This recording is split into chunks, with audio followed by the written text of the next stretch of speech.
মহানগৰীৰ জাবৰ জোথৰ পেলাবলৈ ব্যৱহাৰ কৰা ডাম্পিং গ্ৰাউণ্ডৰ ভূমিক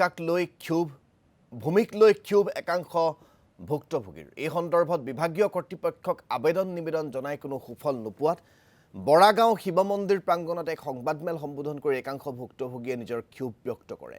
ডাম্পিং গ্ৰাউণ্ডৰ বাবে অধিগ্ৰহণ কৰা ভূমিৰ বিনিময়ত মূল্য দিয়া হ'ব বুলি কৈছিল যদিও আজিলৈকে গৃহ নিৰ্মাণ আৰু পৰিক্ৰমা বিভাগৰ ফালৰ পৰা কোনো ধন লাভ নকৰাৰ অভিযোগ ভুক্তভোগীৰ। সংবাদমেলত ভুক্তভোগীসকলে অধিগ্ৰহণ কৰা ভূমিৰ বিপৰীতে ধন মোকলাই দিবলৈ মুখ্যমন্ত্ৰীক কাটৰ আহ্বান জনায়।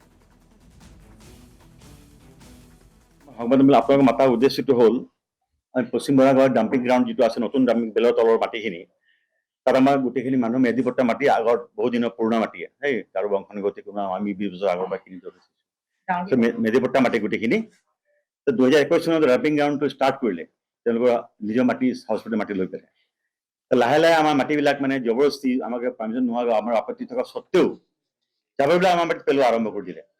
আমাৰ তাত শাক চব্জি খেতি আছিলে, কাৰোবাৰ গাই গৰু আছে, কাৰোবাৰ কিবা আছে, মানুহৰ ঘৰ চলাইছিলে অলপ চলপ এই ভাঙি চিঙি গোটেই মানে পেলাই গৈছে, ভাঙি গৈছে। কোনো আমি থানাত কমপ্লেইন কৰিছোঁ, GMC কমিশ্যনাৰক কমপ্লেইন কৰিছোঁ, ডিচিক কৰিছোঁ, কমিশ্যনাৰক মন্ত্ৰীক দিছোঁ, কোনো একো মানে আমাৰ তেওঁলোকৰ গুৰুত্ব নাই আৰু দাম্ভিকভাৱে গ'লে কথাবিলাক কয় আমাক এনেকৈ জবৰদস্তিকৈ দখল কৰি গৈ থাকি।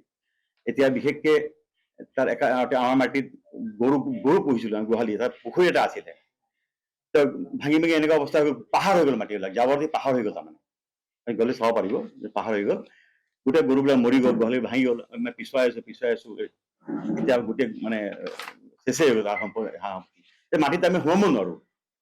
মাটিত মই কোনটো মাটি বুলি ক'লে আমি চিনি নাপাওঁ, আমি চিনাকি দিব নোৱাৰোঁ। মাটিত গৰুত মাটিত সোমোৱা জাগাই নাই, আধা কিলোমিটাৰ দূৰৰ পৰাই চাব লাগিব। এনেকুৱা অৱস্থা, গোন্ধ আৰু জাবৰ ৰাস্তা চব ব্লক কৰি পেলাই জবৰদস্তি দখল